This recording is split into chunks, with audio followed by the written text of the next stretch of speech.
Så lad os begynde. Vi starter ud med første runde. Jeg har Esport Brande, som der starter på C.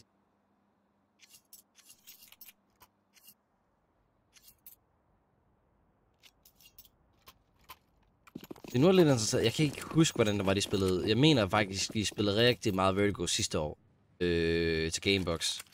Men hvordan det, de kommer til at spille nu her? Jeg er lidt spændt. Jeg ved i hvert fald, at de arbejder rigtig meget på de småfejl, som de lavede der til sidst. Som egentlig var skyld i, det var, at de tabte. Snakker om Kolding her. Men nu kører de her lidt af et A-pop. De begynder så småt at løbe op. Utility-linjen kommer ind. Presset af det kommer over for korten af. Esport Brande begynder at falde tilbage til noget, der ligner lidt af et retake-scenarie her. Begynder så småt at gøre sig klar. Sparky hurtigt fanger den første. Spotter også den næste. Små tick damage, som der bliver skudt ud og spredt ud over det hele. CT'erne, som langsomt begynder at komme frem, er klar til deres retake her. Esport Brande prøver at få så meget information som muligt. Optimum går ud og fanger den første. Garklud med trade på Sparky. Galtov fanger bag sandbags. Gør rigtig meget her for at trække tiden så lang tid som muligt. Og Nap fanger endnu en. Alfa Galtov kommer til at afslutte runden, og første runde går til Kolding E-Sport. Rigtig flot pistolrunde. 4 spillere i live. Tager Armor videre til næste runde. Giver dem mulighed for at lave et rigtig stærkt køb her. Super flot start indtil videre.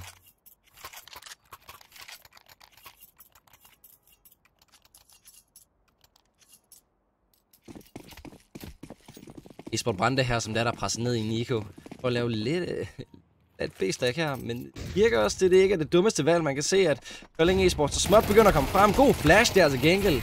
Får alligevel 2 af killsene, hvilket er super fint at få her på en Nico-runde. Hvis de bare ligger på den ene spiller mere, kan de gøre en smule mere skade, men det gør de ikke. Optimum afslutter runden. Får alligevel 2 af de her spillere. De drømmescenarie i Nico-runde her, det er jo at få de her 3 spillere, for det gør absolut... Ja, det er sådan, at du kommer til at gøre skade på modstanderens økonomi. Hvis de har 3 spillere live, kan 2 af spillerne droppe, og 1 spiller kan stadig formode at bygge noget økonomi op. Hvor hvis du får 3 af spillerne, så begynder deres økonomi at svække og mindske lidt. Men Esport Brande med de 2 kills giver en smule ekstra penge. Ikke meget, men stadig nok til lige at få lidt ekstra utility på banen. Stadig, de skal spare 2 smokes, 3 flashes. Ikke meget at gøre med. Så er det interessant, at 2 af spillerne faktisk har fravalgt at købe armor. Meget svage ildkamp.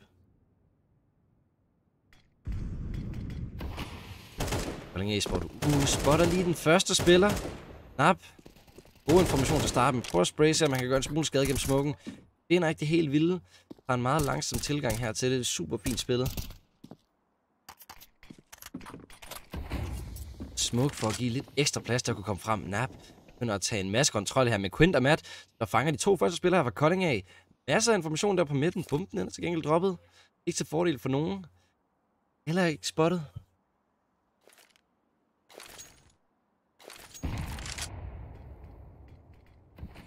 Prøver så langsomt at få den første information. Spotter den første spiller bliver flashet. Når til gengæld lige at trække sig tilbage. Mister selv halvdelen af hans liv. Fanger til gengæld Quinn der. Nede til en 4 mod 3 til fordel for Brande. Men Optimum begynder at trække sig tilbage. Positionerne er så til gengæld begyndt at komme over mod B fra Brandes side af. Har du læst den her? Nap fanger til gengæld Karklud. Så er der nu åbnet op Nap med endnu en. Fortsætter han. Begynder at jagte nu her. 2 liv tilbage. Kun 1 spiller tilbage fra Brandes side af. Prøver at få en off-angle Draconic. Tager den passivt. Vælger at gå efter de der exit frags. De starter runden afsindigt stærkt ud med Kolding, som der fanger den tilbage. Tager fordelen og forward på deres side. Super flot entry for Nap.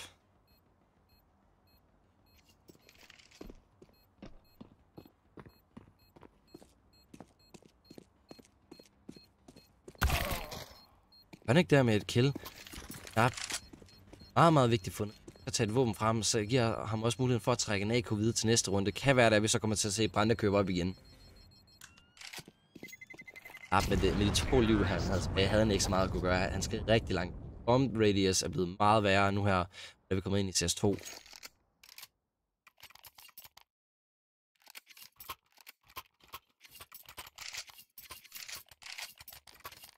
Ligner lidt af en IK her fra Brandes side. De vælger ikke at købe rundt om AK'en. Eller at gemme lidt penge til næste runde, få en lidt stærkere økonomi, få lidt mere utility ind.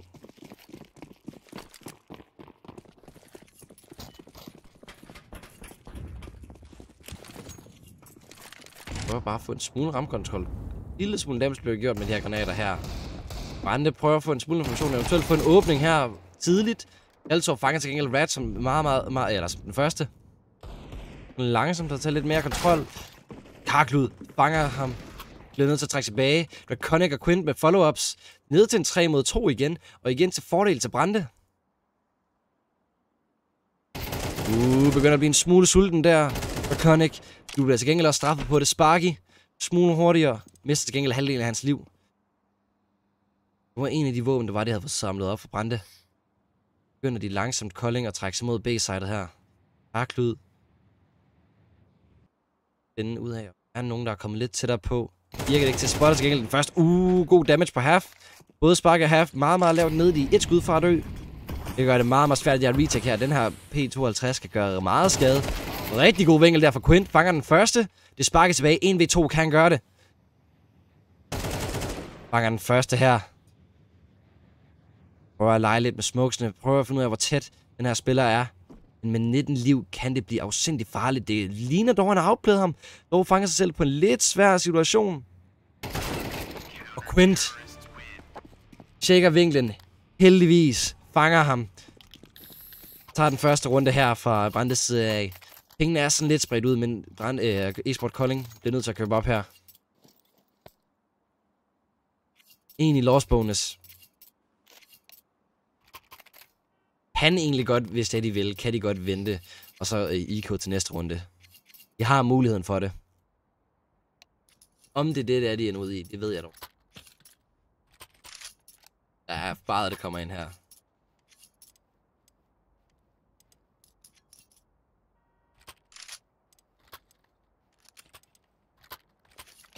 Ligner lidt, altså de tøver lidt. Det skal de have lov til. De skal have lov til lige at finde hoved og hale i det hele.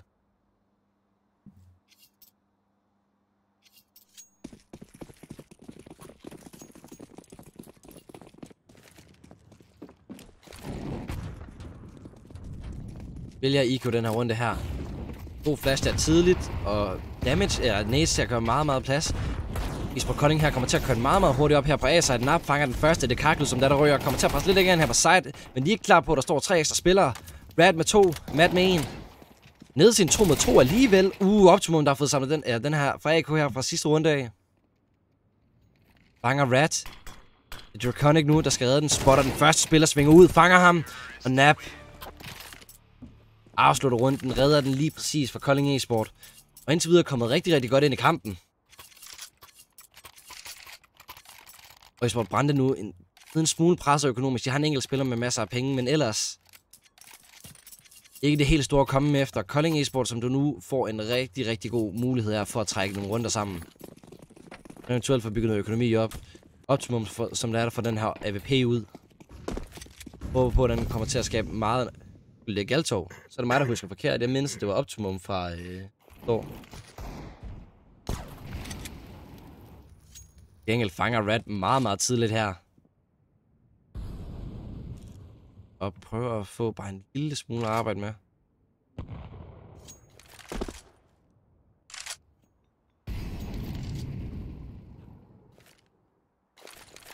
Agi langsomt bare prøver at få en smule mere kontrol her på B-siden.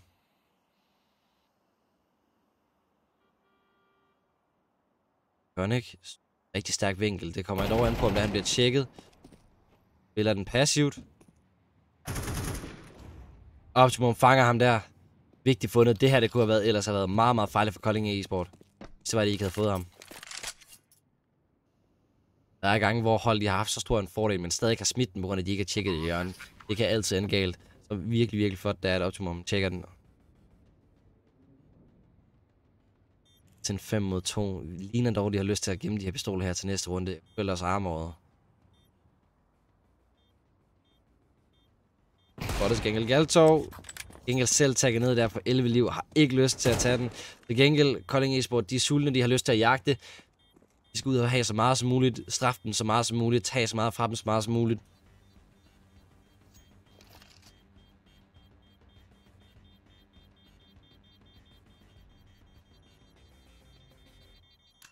Ændrer lidt på bomben, den springer. Og mange hold, de gør egentlig det for at eliminere lyden fra modstanderne, på grund af, at den larmer så meget.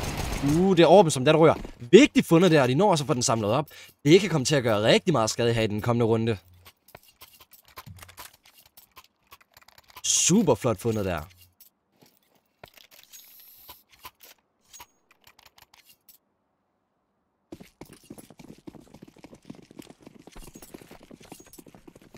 Ingen orb på den side af. Tag det her på B-side. Mist første skud, får ikke det helt store. Nej, kilder lidt. Men han holder den her boost her. Det kan blive meget, meget farligt. Optimum, som er klar til at svinge op. Draconic svinger fint ud der. Fanger ham. Lige som man skal. Spiller den passivt. Sparky bliver en smule presset her. Så til at tage en meget, meget defensiv vinkel.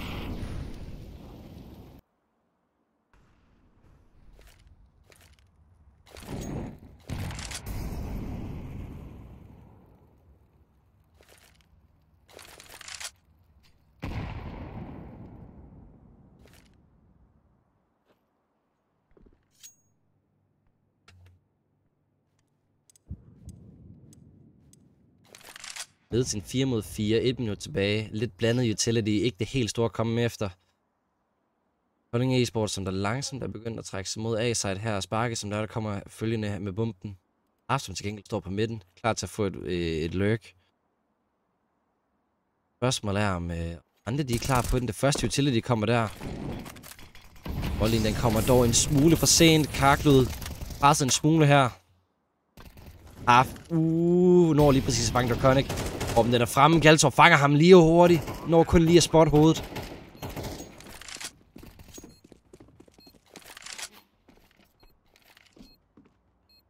Kolding Esport, som egentlig har fået rigtig meget kontrol her. Karklud samler over dem op. Hellere save de 2 våben, der de har her til næste runde. Kolding Esport, rigtig meget plads at arbejde med. Har fået lukket af sig det rigtig flot af. Der er ikke så meget for Brande at komme efter, så de tager det rigtige valg her.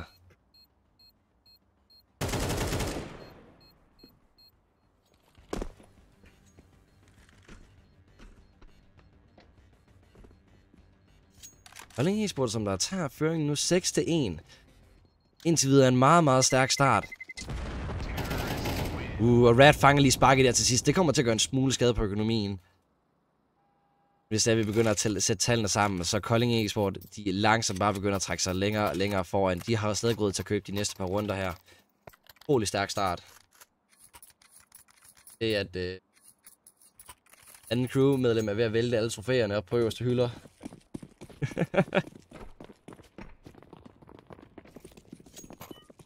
Altså, vi har I så mange i, for at have dem se en lyd i? Ja.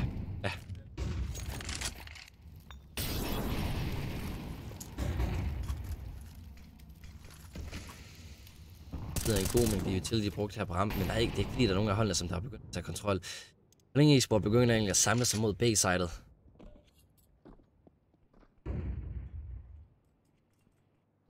Til at tjekke alle vinkler, der er ikke blevet taget tidlig kontrol fra dem.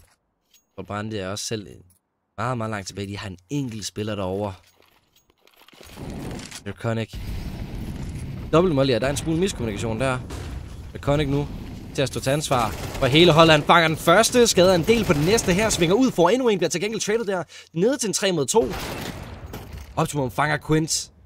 2-2. Nab til gengæld kun på 14 liv. En enkelt nade. Dog har Brande det ikke. Utilityen er egentlig til fordel for Kolding. Lukket fint af med Molotoven. Næste spiller kommer her bagfra. Det er Rat. Svinger op. Fanger ham til gengæld. Optimum. Ryger ud. Og Esport Brande kommer til at få endnu en runde her på bordet.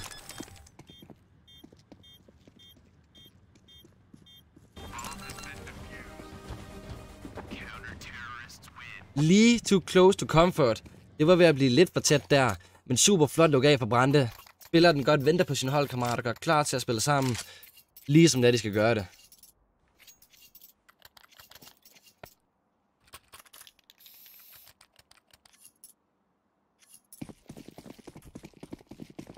Ja, som jeg sagde i sidste runde. Kolding Esport har bygget en god mængde økonomi op. De har mulighed for at købe igen. De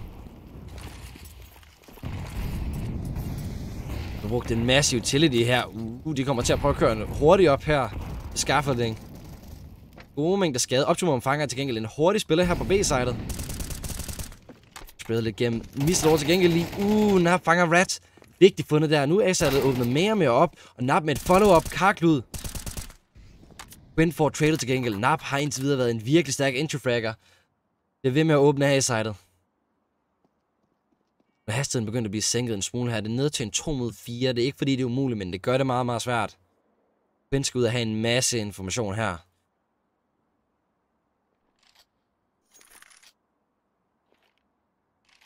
Ligner dog til gengæld, at Kolding Esport er begyndt at samle sig her. Det bliver farligt for Sparky. Han fanger en første, får det til gengæld. Næste der, Quinn, endnu en. Vigtigt fundet, det ned til en 1 mod 1 nu.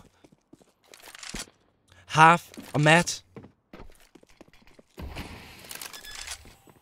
Eggplanter prøver at få informationen. Rigtig god flash der for Matt. Fanger ham. Svinger ud. Får kældet. Får afsluttet runden. Lige før det var begyndt at blive for tæt der. Men virkelig, virkelig flot fundet. De 3 kills der på rampen. Den timing han lige præcis når at få. Og alt hvad der var, der galt.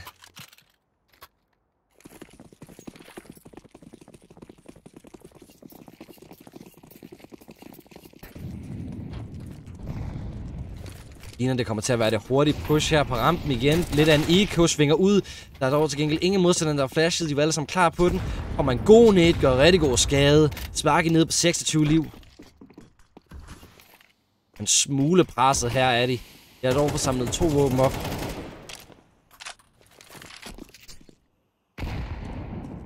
Indtil videre venter bare på det, at de får en åbning. Tager den lidt stille og roligt nu.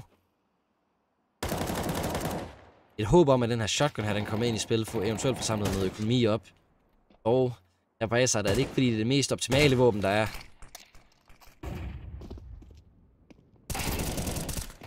Karklud bliver dinget. Gør til gengæld en god mængde skade der på Nap. Nu begynder de Sparky langsomt at klatre op. Men har med et flot entry frag der. Konik. Får til gengæld kæde på Sparky. Karklud. Nap. Ved til en 3 mod 4 til fordel for Kolding. Til gengæld er våbenfordelen er egentlig meget lige.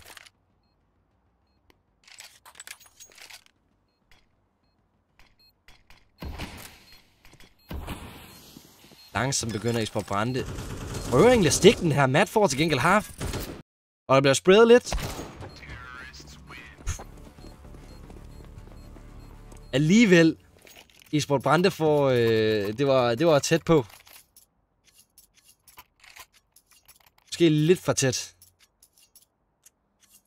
Et sekund mere, så havde den været der.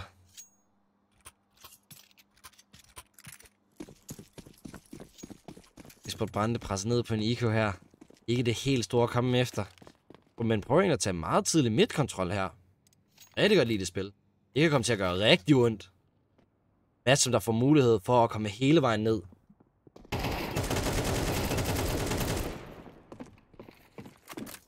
Quinn, som der får åbningen. Sparky, som der får traded. Kontrollen er langsomt begyndt.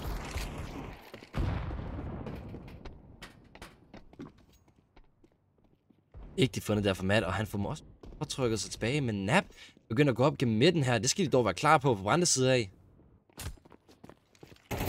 Er dog ikke klar på Nap. Nap han får endnu en. Det kan begynde at blive farligt nu. Begge Brande-spillere er over på A-side. Nu skal lige presse dybt under. Dog klar på galt. Sæt. Sola her, de kan være farlige. Især close range. 5-7. Et skud i hovedet, så er den der. Svinger ud, får den første af Galto, får den næste.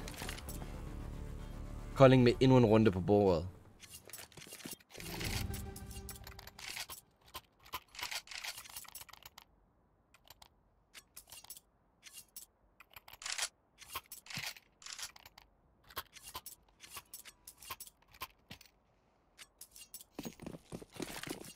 Gengæld Brande tilbage i spillet med et full buy. Der har noget A-kontrol der. Det er det nødt til at tage den. Det er Kolding, der kommer til at køre den meget hurtigt op. De kører den også meget, meget tæt. God mængde skade. Karklud med den første. Det er Nap, som der rører Galtov. Gengæld fanger Rap. Half. Det begynder at blive farligt nu. Ingen spiller tilbage. Det var hurtigt, Brande de faldt sammen.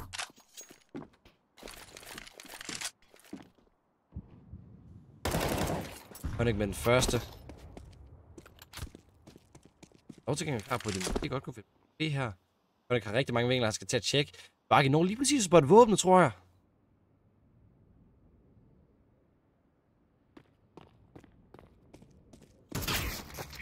Optimum. For timingen. Fanger Draconic. Og det var slutningen af første halvleg.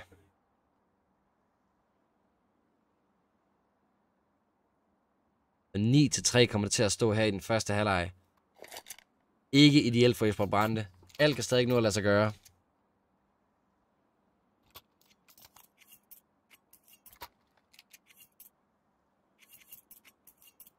Brande, som så skal lave noget af et comeback her.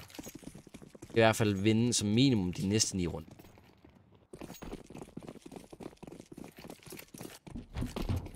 Ligner det hurtige B-pop her, og en stack fra Kolding Esports side af. Det er nok det forkerte kald nu her.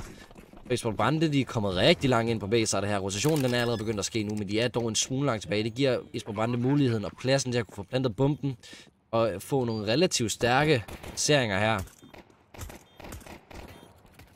For bare få åbningen. Galto med den første, og Quinn med den næste. Får traded. Endnu en, 3, 4, 5 får acen.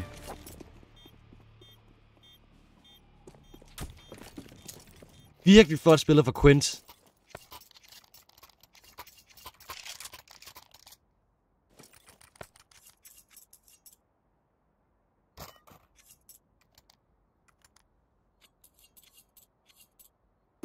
Må give en smule selvsikkerhed nu her, Quint. Og acen rigtig elsker for acen tidligt. Især den første runde, det giver så meget selvtillid.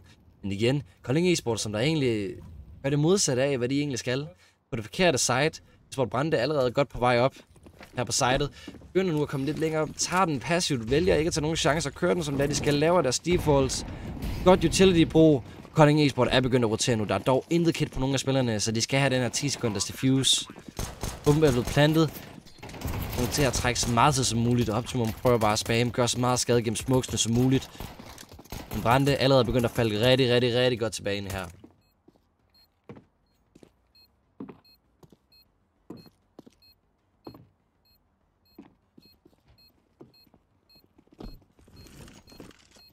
Kolding Esport er allerede begyndt at komme rigtig godt frem her. Rad finder den første. Kommer rigtig godt ud. Får kun en af spillerne af det sparke, som der kommer til at fange Quint. Eller Draconic og Matt, som der afslutter det. Rigtig god runde. Det giver også Brande muligheden for at få bygget noget økonomi op her. Super flot spillet. Og nu er det begyndt så langsomt at komme tilbage ind i kampen. Men vi skal dog også lige pointere, at Kolding Esport nu med deres første fullbuy på CT-siden er kommet rigtig godt ind.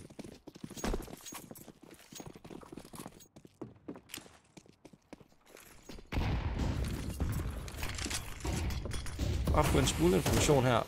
Napsen, der er presset rigtig langt frem der. Draconic fanger ham til gengæld, bliver nødt til at trække sig tilbage, bliver til gengæld fanget Happy ind i smoken. Når ikke helt at trække sig. Så scorer han egentlig udlignet. Og Quinn med en rigtig flot spraydown der, kommer til at åbne hele A-sidet op nu.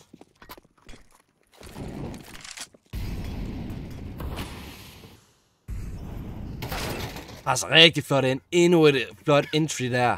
Galtor rører. Og det Sparky tilbage, og Sparky han har gjort det mange gange. Jeg har set ham spille før. Han har gjort det rigtig godt. Rigtig god i de her clutch-situationer. Men en 1v3, den er ikke lige så håndgribelig, som man går og tror.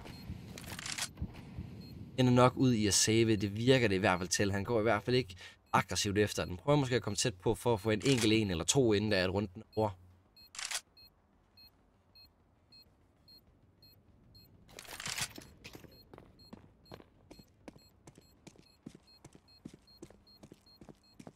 Sparky trækker sig. Jeg har ikke lyst til at miste den af. Jeg vil hellere have den med i næste runde. Enkelt skal det dog pointeres. Ja, jeg ved ikke lige, hvad der skulle pointeres. Det er lige hurtigt.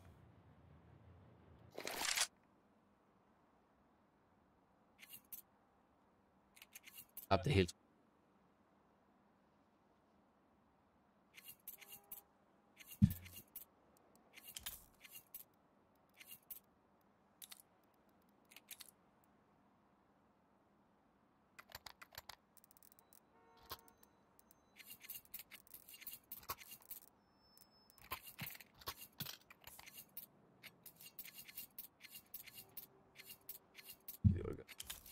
gør det lidt nemmere for jer. Ja, muligvis. Anders. Bum bum. Så burde det gøre det lidt nemmere for. Det er nemt for dig selv. Jeg sidder bare og ser godt ud. Det er det, jeg gør, Jannik. Det ved du. Brande her kommer til at tage den hurtigt op. B her rigtig godt utility brug. Hurtig åbning der. Det er Sparker, som der rører tidligt. Det er en af de farlige spillere at fange. Også AK'en fra sidste runde. Og Nap. Får du godt tag der. Naden på Galtov.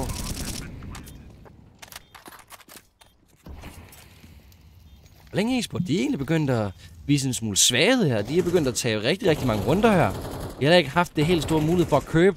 Men Karklud og Draconic vil ved med at åbne op spillet gennem smukken for at få en smule. Fanger til gengæld Matt. Det er vigtigt fundet. Den der AK der, den kan blive farlig. Og endnu en bliver nødt til at trække sig her. Intet kit, intet armor vil hellere gemme våbnet til næste runde.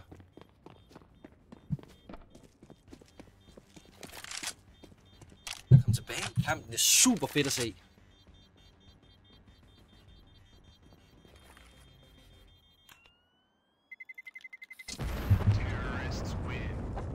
Prøv lige også at lægge mærke til Brandes økonomi. De er begyndt at komme lidt længere frem. Gengæld, Kolding e-sport med deres fulde loss bonus. Muligheden for at kunne få lavet et rigtig stærkt køb her. De trækker ikke nogen AVP ud.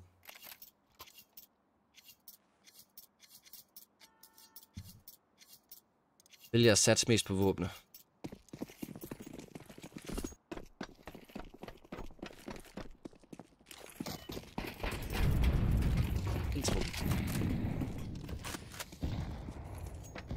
Se hvad der kan ske. e-sport vælger i hvert fald at svare igen med relativt passiv setup. Gengæld og Brande er begyndt at blive en smule selvsikker. De prøver at tage en smule kontrol nu.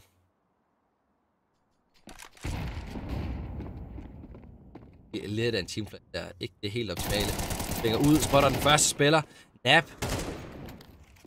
Taget af Quint Half, som der nu begynder at blive en smule presser her på banen.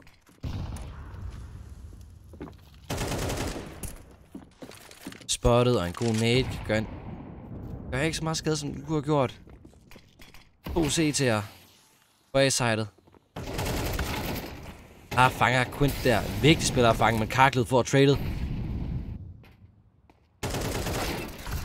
Bark i Optimum begynder at svinge. Optimum, som der laver lidt af et play, svinger ud gennem smoken. Hvor bump minden når bliver plantet, og Orben den rører der. Hvad skete der lige for Brande? Havde rigtig godt setup, men der er ingen, der holder smoken, så Optimum får bare muligheden for at kunne presse igennem. Og i stedet for at få traded på ham, så fortsætter de med at plante.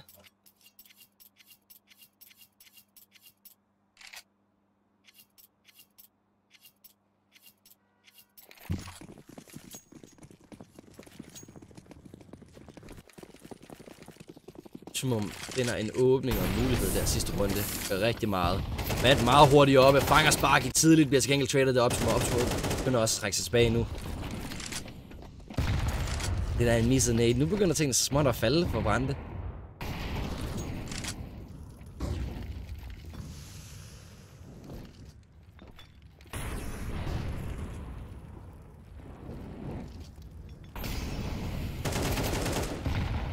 Fanger Karklud der.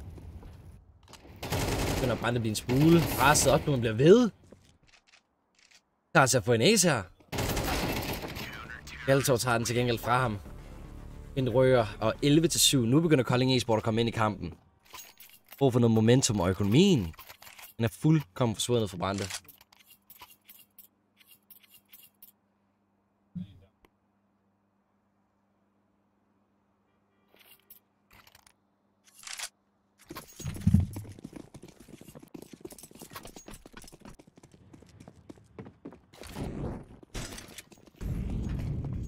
Brande nu, altså. Eagles, en enkelt 50. Her er den passive på at få en åbning og en app, som der kommer til at se en mulighed her for at få en masse SM gratis penge her. Den SMG her, den kan være virkelig farlig mod de her Eagles. Og der var an på, for det virker til, at Draconic kan godt kunne være klar på, at der står en spiller.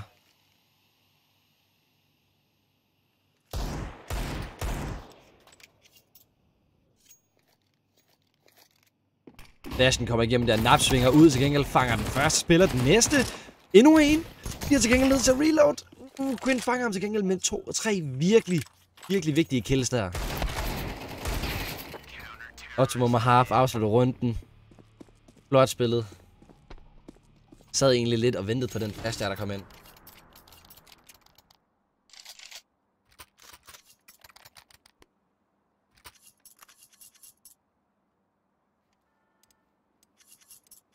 Han lidt tilbage.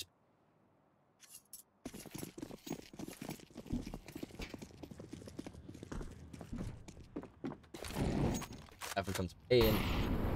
Dernede.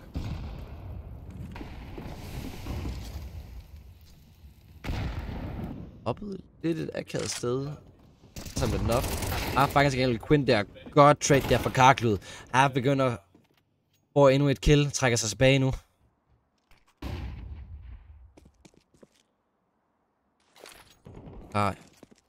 Han med flash på midten. Springer ud. Galto. Fanger Matt der. Vigtigt fundet. Nu er det kun Draconic tilbage. Nu hvor jeg egentlig ser navnet, så mener jeg faktisk, at jeg har set et par spillerne fra Brande før. Vi har fået spillet et par gange.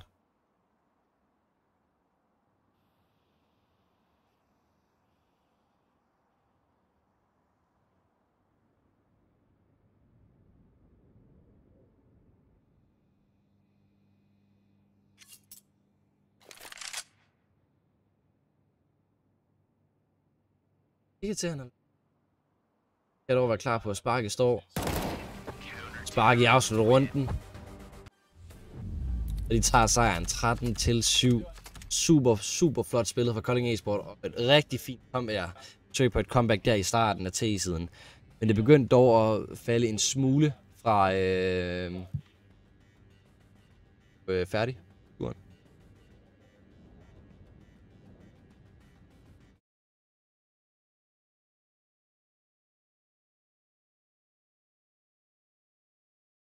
Men super flot spillet for Kolding Esport og Brande Esport tid.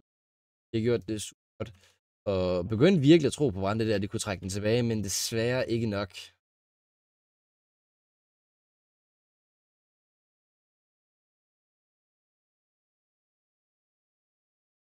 Næste kamp, der vi skal i Cosmos mod Kolding Esport, som